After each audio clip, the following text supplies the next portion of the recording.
Hello everyone, welcome to my channel pharma Gurukul 563 में। तो क्या आपको भी गाल के जो बच्चे हैं उनके गाल के साइड में सूजन हो गया, दर्द हो रहा है और खा नहीं पा रहा है, तो इसके बारे में देखेंगे डिजीज कौन सा होता है।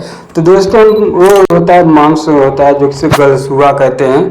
तो इसके बारे में हम लोग पूरा देखेंगे कि मम्स क्या होता है और इसके कॉजेज देखेंगे कि कैसे हो जाता है और सिम्टम्स देखेंगे कि इसके लक्षण क्या होते हैं। जब होता है तो हमें कैसे पता चलेगा कि हमको गलसुआ ही हुआ, मांस से हुआ हुआ, और इसका ट्रीटमेंट देखेंगे कि अगर हो गया तो कैसे इसको ठीक करेंगे और इसका देखेंगे प्रिवेंशन कि इसको हम लोग कैसे प्रिवेंट कर सकते हैं। तो दोस्तों, अगर हम बात करें कंठमाला के बारे में कि क्या होता है कंठमाला, तो ये होता है जो होता है कम्युनिकेबल वायरल इन्फेक्शन होता है। जो एक कैसे फैलता है, जो कि आपको चिल्ड्रन में ज़्यादातर फैल होता है और ये जो अफेक्ट करता है सैलिवरी ग्लैंड को।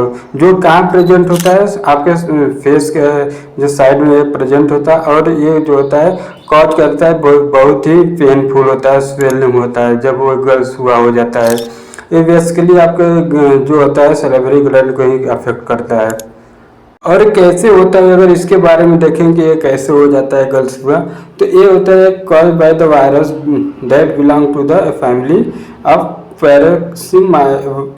होता है पैरामाइक्सो वायरस। इसके कारण से होता है, ये वायरस एंटर करता है आपके नोज और माउथ के थ्रू आपको अंदर पेट में चला जाता है, जो कि स्प्रेड हो जाता है। और किसके थ्रू होता है, एयर के थ्रू। एयर कैसे जाता है, आपके नाक और मुंह से होते हैं। जब सांस लेते हैं उसका ड्रॉपलेट धीरे धीरे आपके मुंह के नाक से आपके अंदर चला जाता है। और जो it is important for the infected person to cover their mouth and nose while sneezing and coughing to prevent. अगर आपको इन सब से बचना है तो आपको जो पर्सन अफेक्टेड है गलसुआ से, उसको जब छींके या खांसी या कुछ, तो उसके अपना कफ जो रहता है अपना कपड़ा मुंह पे लगाया जाए, तो मुंह पे कुछ लगा ले, जिससे कि वो स्प्रेड वायरस जो होता है बैक्टीरिया बाहर ना जा पाए, जिससे दूसरे लोग बच सकते हैं और खुद भी बच सकता है। अब इसको पता कैसे चलेगा कि हमको गलसुआ ही हुआ है, तो इसका साइड एंड सिम्टम देखते हैं। तो जो कि साइड एंड सिम्टम्स की बात करें तो ये 14 से 25 दिन के जब इंफेक्शन हो जाता है उसके बाद आपको लक्षण देखने को मिलने लगता है। और इसके अगर बात करें सिम्टम्स के बारे में, क्या क्या हमें सिम्टम्स देखने को मिल सकते हैं, तो आपको स्वेलन हो जाएगा, मतलब सूजन हो जाएगा। टेंडर जो है मतलब जबड़ों में दर्द हो जाएगा। हेडेक मतलब सिर दर्द होगा। मसल्स पेन मतलब कि मांसपेशियों में दर्द होगा। और जॉइंट पेन मतलब जोड़ों में दर्द हो सकता है। आप ये सिम्टम्स जब दिखे तो आप समझ जाइए कि हमको गलसुआ या मम्स होने की संभावना है। अब अगर आपको जबड़ों के पास में सूजन, जिसे हम लोग swelling in the jaw region भी कहते हैं, अगर हुआ है तो भी आपको इसका ही सिम्टम्स रहता है। अगर ड्राई माउथ हो रहा है, सूखापन हो रहा है, भूख नहीं लग रहा है, बुखार है, फीवर है, वीकनेस है, ये कन्फ्यूजन है, ये सब आपको अगर दिक्कत लग रहा है तो आप एक बार जरूर डॉक्टर को दिखाएं। हो सकता है आपको मम्स की बीमारी हो गई होगी। अगर इसके बात करें डायग्नोसिस के बारे में कि इसको डायग्नोस कैसे कर सकते हैं, तो आपको जो इसका वैक्सीनेशन आता है, वैक्सीनेशन जो आपको हमेशा करवाना चाहिए बच्चों को, तो उसको नोटेट करना चाहिए। फिजिकल एग्जामिनेशन करना चाहिए, जिसकी थ्रोट और ईयर्स का आपको फिजिकल एग्जामिनेशन करने से आपको डायग्नोसिस में होता है। और ब्लड टेस्ट कराते हैं डिटेक्ट करने के लिए वायरस को, एंटीबॉडीज अगेंस्ट वायरस, और उसको एंटीबॉडीज को पता करते हैं। ये डायग्नोसिस में करते हैं। जब डॉक्टर के पास जाते हैं तो आप लोग डायग्नोसिस करते हैं, पूछते हैं, करते हैं। आपको ओवरऑल वर्कर्स सॉफ आप detecting the virus urine test, आपको यूरिन टेस्ट के लिए भी इसके डायग्नोसिस में किया जाता है पता करने के लिए।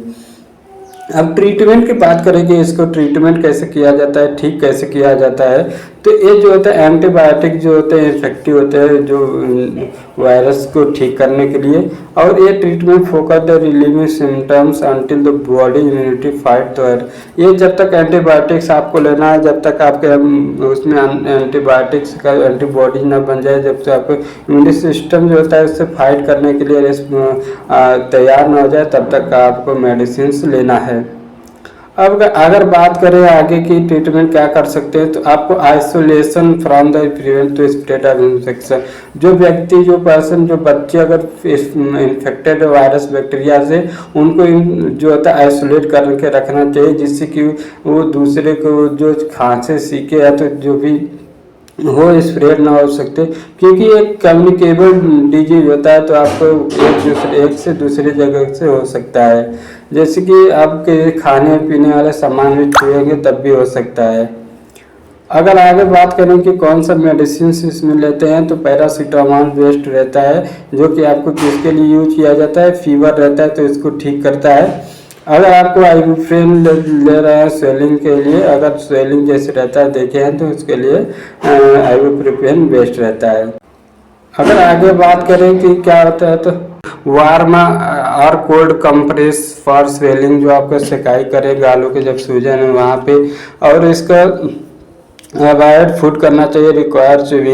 ऐसे फूड को रिक्वायर अवॉइड करें जिसको च्यूब करना हो, चबाना या कूचना हो, जो कि आपको सरल या जो सॉफ्ट फ्रूट होते हैं, फ्रूट्स ये लेना चाहिए। और आपको प्लेंटी ऑफ फ्लूइड इनटेक, पर्याप्त मात्रा में द्रव पदार्थ, तरल पदार्थ लेना चाहिए।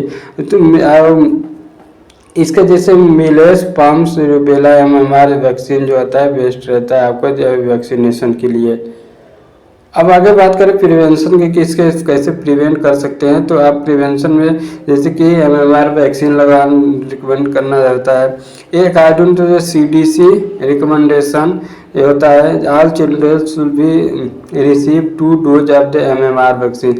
हर बच्चे को 2 वैक्सीन के लगवाना चाहिए, जैसे कि फर्स्ट डोज जो होता है 15 मंथ और जब बच्चा रहे तब, और सेकेंड डोज लगाना 4 से 6 साल का हो जाता है तब।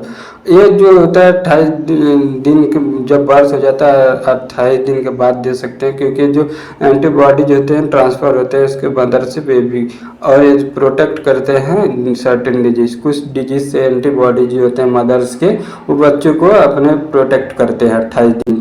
अब अगर MMR वैक्सीन इसके लिए ले सकते हैं, जैसे हम लोग ट्रीटमेंट की और बात करें क्या होता है, तो इसमें जैसे वैक्सीन के बारे में बात करें तो MMR वैक्सीन आता है, और इसके बाद ट्रेसपिलैक वेल्स MMR इंजेक्शन आता है, प्रियोक्सिक्स वैक्सीन इंजेक्शन आता है। और ये जो होता है वैक्सीन आपको प्रिवेंट करता है, ठीक करता है ट्रीटमेंट के लिए आपको जो मम्स रहते हैं उसको। तो ये हम देख लिए कि मम्स क्या होता है, इसे ठीक कैसे कर सकते हैं। तो कैसा लगा वीडियो प्लीज़ कमेंट में बताइएगा, और ऐसे वीडियो पाने के लिए सब्सक्राइब करिए हमारे यूट्यूब चैनल फार्मा गुरुकुल 563 को।